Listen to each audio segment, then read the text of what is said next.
Ready start.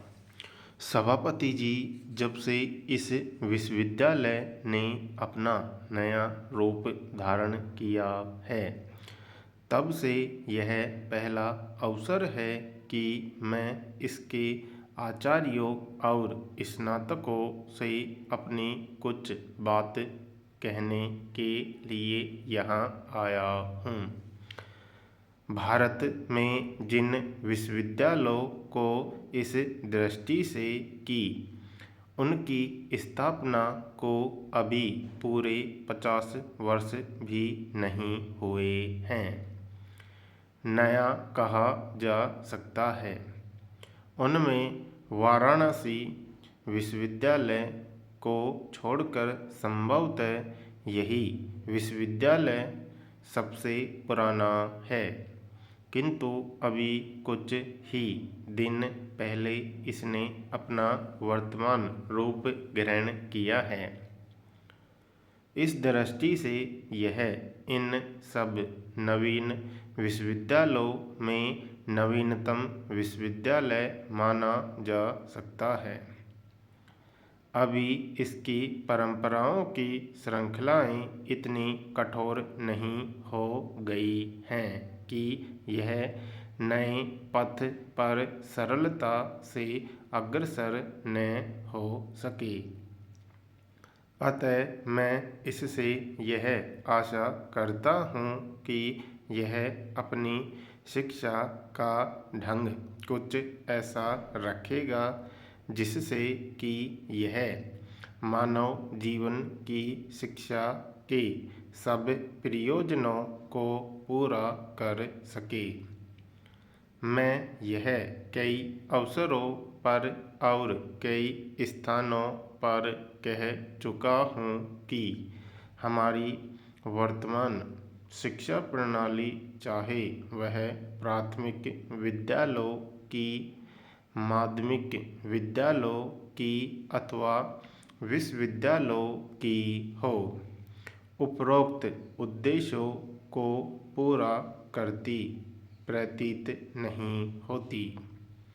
कम से कम यह बात तो है ही कि यह ऐसी नहीं है कि शिक्षा के उद्देश्यों को संतुलित रीति से पूरा कर सके।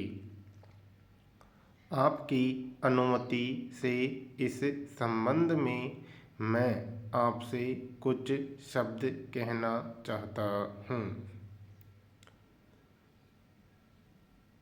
मेरा यह मत है कि शिक्षा के 3 उद्देश्य होते हैं, जिनमें से 2 उद्देश्य तो व्यक्ति के अपने निजी जीवन से संबंध रखते हैं और तीसरा व्यक्ति के सामूहिक जीवन से संबंधित है।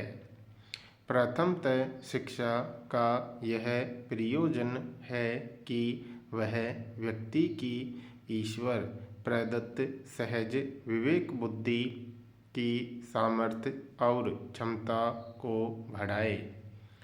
यह ठीक है कि मानव को विवेक बुद्धि जन्म से ही प्रकृति या ईश्वर से मिली हुई होती है, किंतु अपनी नैसर्गिक अवस्था में इसकी सामर्थ्य और क्षमता अत्यंत सीमित होती है।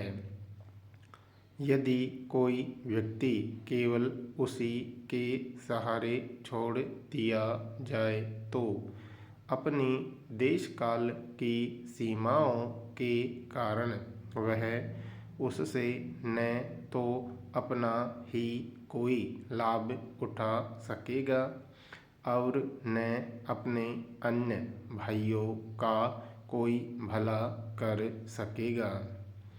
किंतु यदि उसकी विवेक बुद्धि को पिछली पीढ़ियों की संचित अनुभूति से संपन्न कर दिया जाता है तो उसकी शक्ति और क्षमता बहुत अधिक बढ़ जाती है, क्योंकि उस अवस्था में उसे अपने और बाह्य चराचर जगत के बारे में ऐसी अनेक उपयोगी और आवश्यक बातें ज्ञात हो जाती हैं जिन्हें वह केवल अपने विवेक या विचार शक्ति से नहीं जान सकता था। दूसरे शब्दों में इस प्रक्रिया द्वारा उसकी विवेक बुद्धि इतनी सक्षम और सामर्थ्यवान हो जाती है कि उसके सहारे वह अपने को और अपने चारों ओर के जड़ और सजीव जगत को समझने और उसमें रहकर अपने जीवन को ठीक दिशा में चलाने के योग्य हो जाता है। बुद्धि एवं विचार शक्ति को और अधिक सामर्थ्यवान बनाने की प्रक्रिया को ही शिक्षा कहा जाता है।